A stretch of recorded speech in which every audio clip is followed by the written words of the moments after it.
አንዴናችሁ ጋይስ ለምንድነው ሊቨርፑል ሌሎች አማራጮችን ማየት እንኳን ሳይጠበቅበት ብቸኛው ኢላማው አንዶኒ ኢራኦላን ለማድረግ የፈቀደው የሚለውን እንመልከት እስኪ። የዚህ ምክንያቱ በዋነኝነት አርነ ስሎት ከተባረሩባቸው ሁለት ዋና ዋና ጉዳዮች ጋር ይገናኛል። አጫወትና ለወጣቶችን የማሳደግ ሪከርድ አርነ ስሎት ከውጤትም በላይ ባጫወታቸውን የተባረሩት ብለን መናገር እንችላለን። በተለይም የመጨረሻዎቹን 10 ጨዋታዎች ማንነቱ የጠፋበት ሊቨርፑልን ያስመለከተን።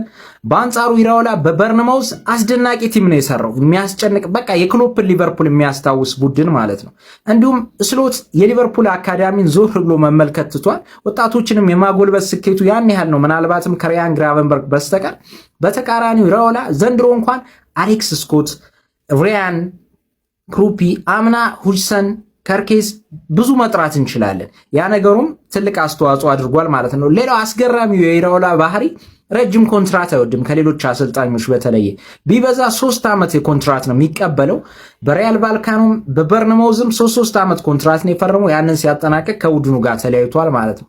ዓመት ቢበዛ መሰለቻቸት ነው ትርፎ ያለ ይመስላል ኢራኦላ። ለማንኛውም የሚመቻችሁ ፒስ